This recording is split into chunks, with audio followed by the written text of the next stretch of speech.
how did you cope with the loss of that identity? Because I know that this is a topic that is like emerging a little bit more. Last year, I actually helped my university's counseling center create specific support groups for students who were graduating on facing this uncertainty. So what were some things that I think, so directly tied to your identity as a student, that changed from when you graduated and either entered the workforce, or in Maloney's case, when you went into a master's program? I guess for me, it was, I think the biggest change in terms of undergrad and grad school is definitely the social aspect. Maybe it's also because I started grad school during COVID-19, where not a lot of people are like, our social lives are not really the same. So I think that the hardest part was definitely just having friends that you know that you're gonna see like very regularly, and then going to like having no fr like, not knowing anybody at all. And I think that in grad school, it's a little manageable in the sense that everyone that you meet is, like, doing a very similar thing to you.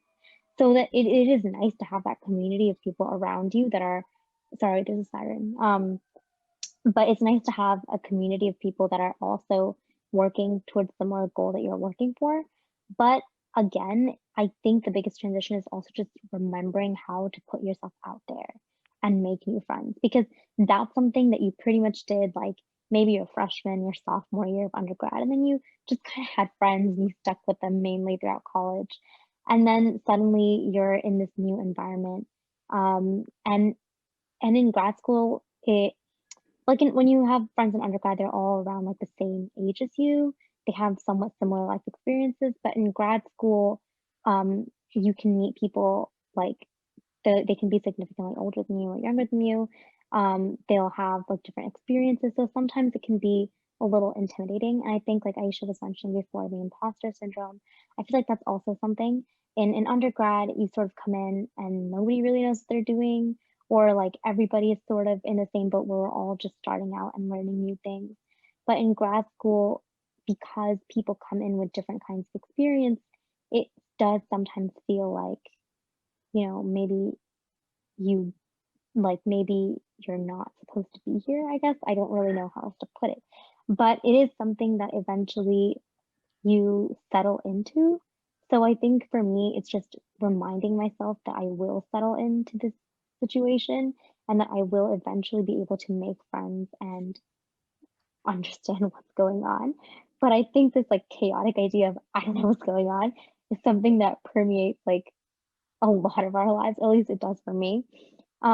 So I think that one of the biggest changes is not necessarily a change, but just I feel like I'm back where I was at the beginning of undergrad, where I was like, I don't know anything.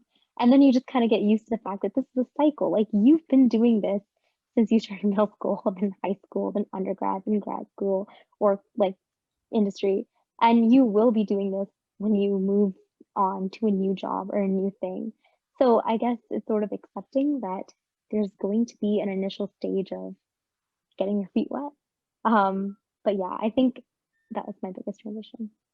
I agree with you, Miloni, that the social aspect is definitely different, right? Like in college, you're interacting with people almost purely your age, whereas now when you go to work, um, like my team doesn't have anyone my age. Everyone's significantly older, or there's just not going to be as many new grads, right? Like you wouldn't want a team of all new grads anyway because you would break things and it just doesn't work out.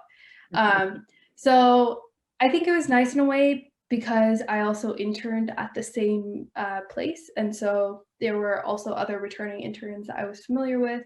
And so it was like a small cohort of new grads. So that was really nice. But I think aside from that, it was definitely interesting um, to learn how to interact with people of different ages, and people, that, or just a change from what you're used to. Um, and so, yeah, like joining like the board game club at work or like doing, doing different activities that are available at work also allows you to interact with people more and socialize and things like that. But I agree, like you have to, since everyone's just not in the same place at the same time, you have to make more of an effort to reach out to people or to keep like meaningful relationships with people, right? Because it's not like you just walk into class and you see them. So that's definitely a change as well.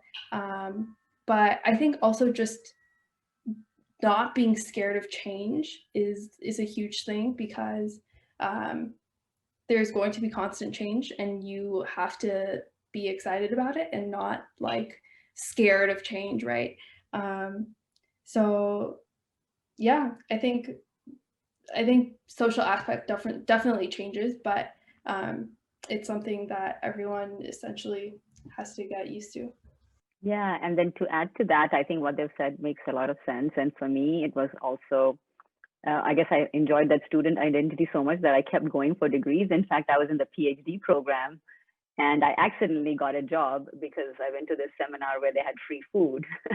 And then while I was having the free food and enjoying, one of the recruiting people asked me, well, what do you do? What kind of background do you have? And then when I said I had both statistics and computer science, they were like, oh, why don't you apply for this? Just send in your resume. And then I sent it and got campus interviews and everything. And suddenly it was like this, I have this nice job in California, or I have this PhD in Purdue University in Indiana in farmland. And it was like, whoa, once you visit California, it was like, I want to be there. So he said, maybe we should take a two-year break from PhD and just, go, you can take a 2-year break from your PhD. And so I thought, okay, let me try that. But then I never went back. Once you're in California, it's really hard to leave. So from that, but the transition was, and then because I was in the PhD program, I interviewed really well because I had just done my qualifiers and everything was so current. So again, like that imposter syndrome, I got into this, they thought I was so much more smarter than I think I am or think I was at that time. So I got into this company called Broadvision, which was very elite. So the people were everyone was at least 10 years older than the people because they had said that we've never hired directly from college before. This was their first time going to college and they were so excited that they found this person who really fit in. And I was like, okay, really, let's try this out. But then what I realized is just getting really interested. So I had to develop different communication skills because you don't just talk to them like you talk to your friends who are your age. But just taking a genuine interest in who they are, what their lives are, because everyone's life is interesting, right? I mean, if you talk to them enough, you'll find something nice about them, something useful, something interesting. And so slowly I developed those skills that, okay, they do different things on the weekend than I would think of doing, but hey, I can go for a hike with them. So then I started, going for hikes with them, sort of finding activities that we could do together. So then I had a broad range of friends who were, some were 10 years younger than me, some who were 20 years older than me. And it's kind of a nice thing, but it takes a little time and you have to have a little bit of patience with that, just to develop those skills and being patient. And listening skills are really important. So, paying attention and taking note of what people like or don't like. Then we had a few people who knew how to talk French. So we created a French club. So if it doesn't exist, just create one of your own, right? You find a few people who have a common interest and say, hey, let's have lunch together and talk French or whatever.